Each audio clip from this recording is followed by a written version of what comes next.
Solving one-step equations. We're just going to jump right into some examples of how to solve equations. When we're doing this, what we really need to remember is our opposites. Okay, so our opposites are if we are adding something, the opposite of plus is minus, and vice versa. So the opposite of minus is plus. And the other option is multiplication. And the opposite of multiplication is division. So the opposite of division is multiplication. We need to remember these as we are going through it. Okay, so we're going to solve these. X plus 10 equals 13. So I have a plus 10. So I need to look at the opposite of plus is minus. So I'm going to subtract 10 from both sides of the equation. When I subtract 10, I can cancel that out right there, leaving me with just an x on the left side equal to 13 minus 10. 13 minus 10 is 3, so your final answer is x equals 3. And number 2, we have x minus 7 equals 12. Okay, so I have minus 7. So the opposite of minus is plus. So to get rid of the minus 7, I'm going to add 7. And I add it to both sides, because if you do it to one side, you have to do it to the other side. So then I add straight down. Negative 7 plus 7 is going to cancel out, leaving me with just the x equals 12 plus 7. So that would be 19. So x equals 19 is my final answer.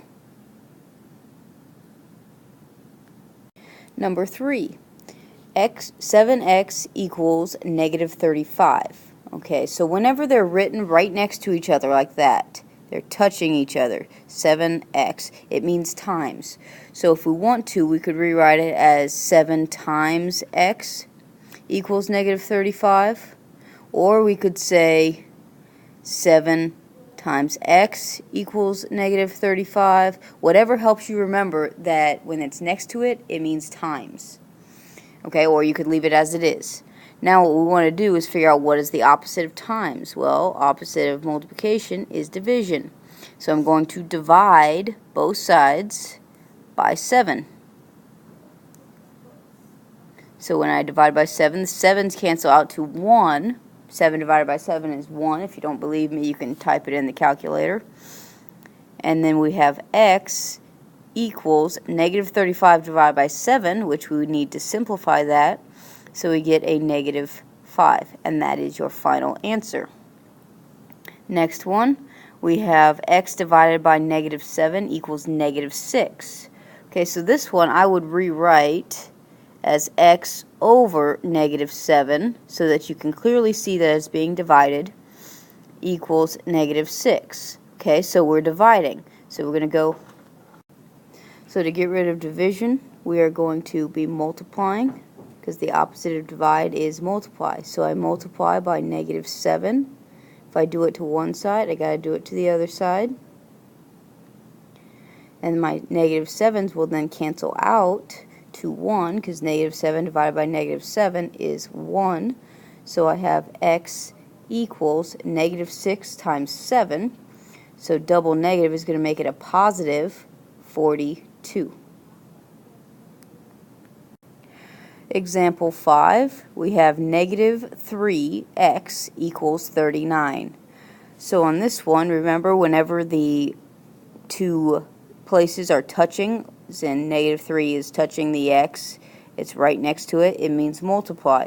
So I'm going to rewrite that. Negative 3 times x equals 39. And then I need to get rid of times, so the opposite of multiply is divide. So that's what I'm going to do over here. So that would be divide by negative 3. Cancel out our negative 3's, do it to both sides. So x equals 39 divided by negative 3, which would be negative 13. Number 6, x divided by 4 equals negative 2. So I'm going to rewrite that one as x over 4. equals -2.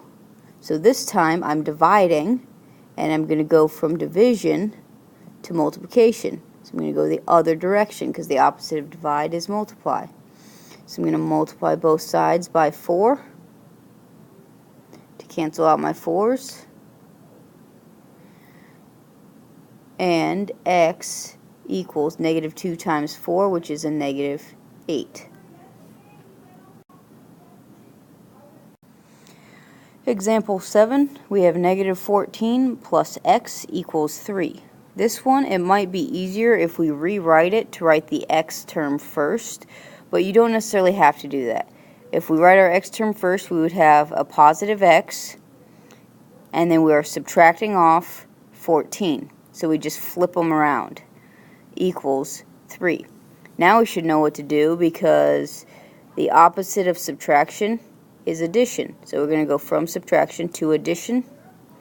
So we have to add 14. Add the opposite to both sides.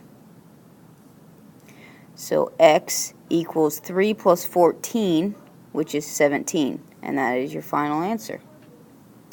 And the last example is 7 plus x equals 1. We could do the same thing that we did last time where we switched our x's and our number like we did over here. So that would be x plus 7, because it's not a negative sign, equals 1. So now I have to get rid of the 7. So the opposite of plus is subtraction. So I'm going to subtract 7 from both sides. And x equals 1 minus 7, which is a -6. So those are your notes over solving one-step equations. Go through the practice problems. Make sure you can do all of these different kinds of problems, and note that negative signs become important here. You can use a calculator if you need to check your work, and then be ready for your quiz over the information.